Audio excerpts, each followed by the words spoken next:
Chiappa Little Badger on the bottom, Keystone Cricket on the top. Let's go. There's actually all kinds of different crickets and badgers to choose from in many different color options. All right, Chiappa comes in an unusual semi-triangle shaped box. Made in Chiappa Little Badger comes with this cool case which doubles as a little backpack. The Little Badger folds in half.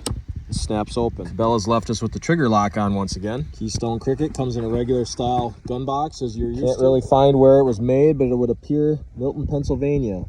Keystone Cricket does not fold up or come apart. Both little rifles side by side. The Little Badger comes in at 31 and the Keystone Cricket comes in at 30 inches long. The Little Badger is a break open design. Open it up, put the shell in, close it for each and every shot, and then pull the hammer back and pull the trigger. Keystone Cricket is a regular bolt action style. Open the bolt, load one shell at a time, close the bolt, and then you'd actually pull the striker back and then the trigger. Both rifles can be uncocked safely by a professional in two hands.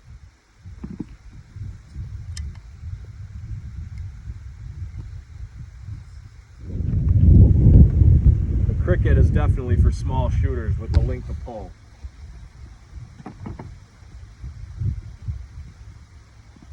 Whereas the Little Badger can be manipulated for a larger size human. Both rifles have peep sights and a front fixed blade, but the Badger has a military style with the protectors. Fun fact, that's what that symbol is on Husqvarna. Like the PC carbine, and the Ruger Scout rifle, and the Little Badger. We're shooting these Winchester 36 grains. At what has become a YouTube standard, a frying pan.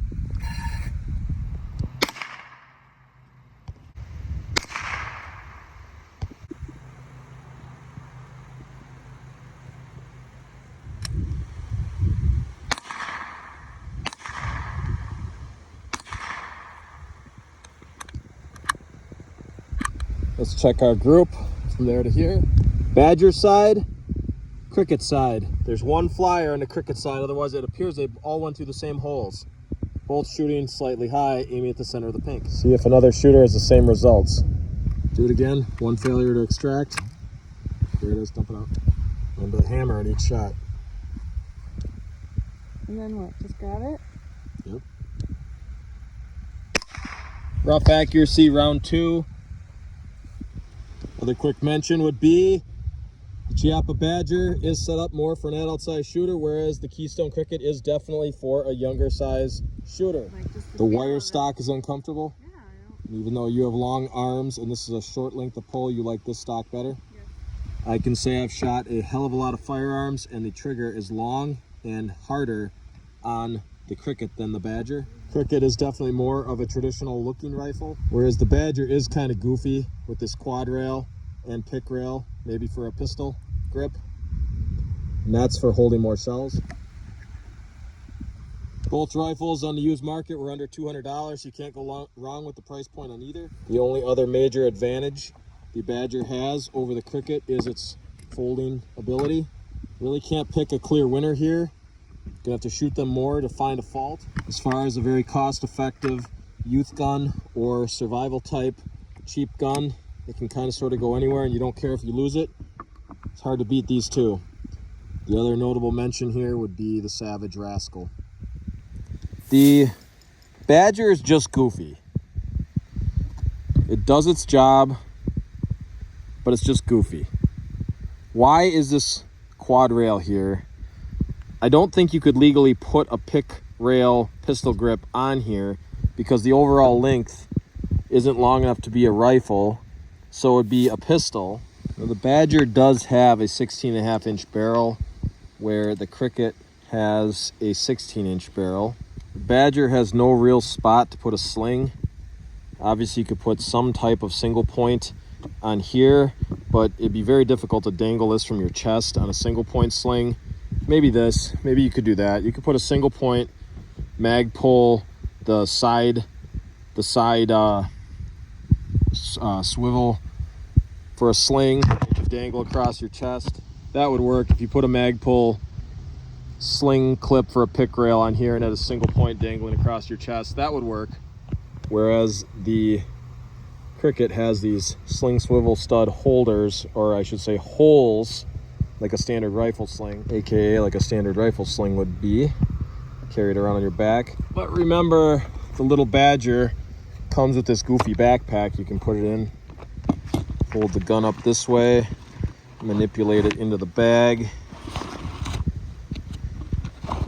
Velcro it shut, and you get the idea with the straps. They're not looped through, they're buckles, but if you loop this through through the buckles and put it on your back, you could hike around with your little Badger on the back. And I guess you could put a backpack over this and nobody would even really know you have a .22 rifle capable of doing anything you can do with this .22, you could then have on your back and able to do it incognito.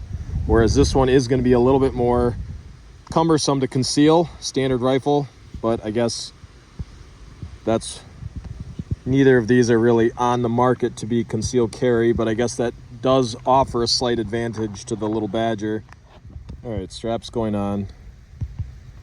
That was pretty easy. And then at the top, you do kind of have like a little hanger hook here too. So put that on.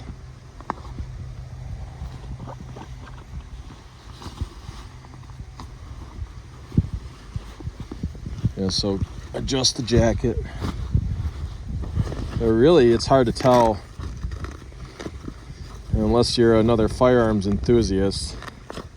You're probably not even gonna know what that is. With your hood down and everything, you can't even barely tell it's on. And then this is a single strap backpack. So you have to do a review on this. The DDT, veteran owned and operated. I like to keep a handgun here.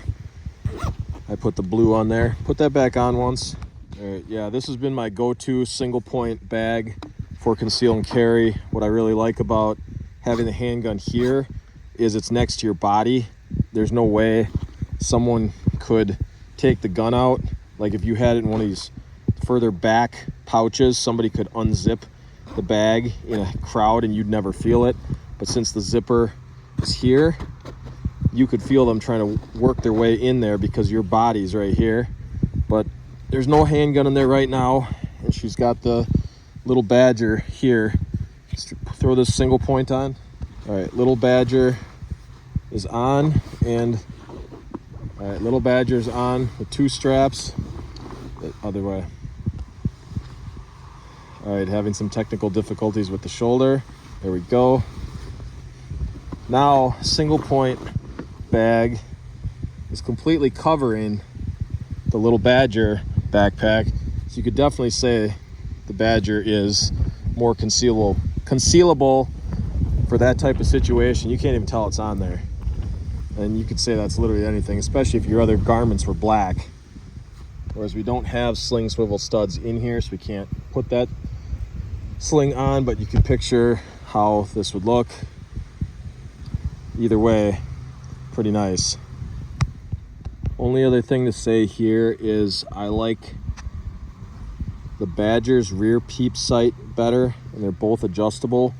The Badger's definitely has a easier to get at thumb click screw, which can be good and bad. If you're bumping that, not good. Whereas the Cricket, you're gonna have to set it with a flat screwdriver or a dime and then crank it down really hard and leave it. The rear aperture peep sight on the Cricket is not as crisp, but the front blade is. The front blade sight is finer, and when I was aiming at the pan, the pink dots on the pan, it was much easier to put the little crisper, sharper point of the Cricket on the pink than it was this chubby square, like the hat shows. It was much harder to put the chubby square traditional iron sights on the same section of the pink pan. So either way, you're gonna get a hell of a deal on under $200 used market. Great youth guns, great do anything little guns, whatever. People always have these nicknames for stuff like this: camp gun, survival gun, backpack gun. It's just another name to sell a gun. So we can't pick a clear winner right now. Either way, we think you're going to be happy. Under 10 out.